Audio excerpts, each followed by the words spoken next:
contexte inflationniste, en fait, on résiste à cette inflation, à la fois d'ailleurs pour des raisons structurelles et puis pour des choix conjoncturels de partage de la valeur, au fond.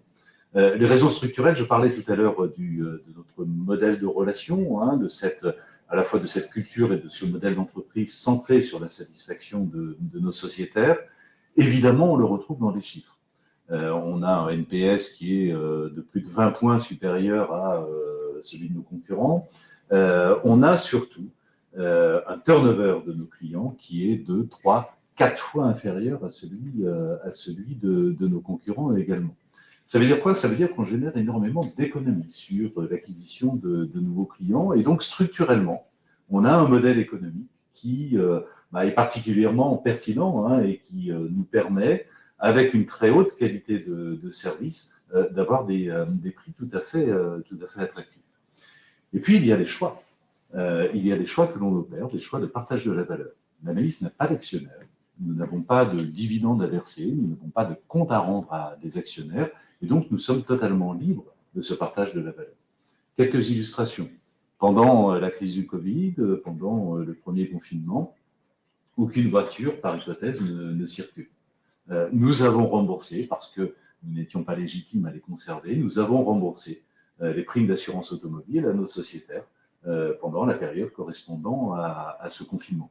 C'est évidemment une dépense extrêmement importante pour nous. C'était 100 millions d'euros que nous avons mis sur la table, en quelque sorte, l'équivalent de notre résultat annuel.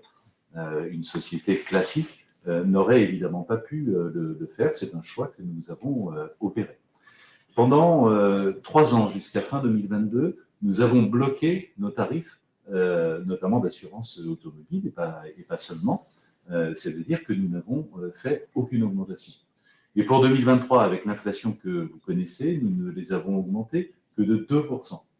Ça veut dire que, là aussi, évidemment, ça se répercute sur le résultat annuel de la Maïf. Le résultat 2022 est sensiblement inférieur, de l'ordre de moitié, au résultat de l'année précédente. Parce que nous considérons que c'est aussi à nous de faire cet effort pour maintenir le pouvoir d'achat de nos sociétaires et les aider en cas de crise, la crise sanitaire pendant le Covid, ou la crise économique et les tensions sur le pouvoir d'achat aujourd'hui. Et avec finalement un partage de la valeur qui se fait d'abord, je viens de l'expliquer, au bénéfice des sociétaires, évidemment au bénéfice de nos collaborateurs qui n'ont pas à pâtir de cette situation. Si vous prenez l'augmentation des salaires en 2023 plus participation intéressement, c'est l'équivalent de 75% de nos résultats que nous redistribuons vers nos salariés. Et puis, partage de la valeur, y compris vers le monde entier, j'allais dire, puisque nous avons décidé chaque année de consacrer 10% de nos résultats à des actions en faveur de l'écologie et en particulier en faveur de la biodiversité. Donc c'est une autre conception au fond du modèle d'entreprise, c'est une autre conception, j'allais dire, du business. Nous ne sommes pas là pour maximiser nos profits, nous sommes là pour évidemment maintenir la qualité de service et soutenir nos sociétaires et nos collaborateurs dans les moments plus difficiles.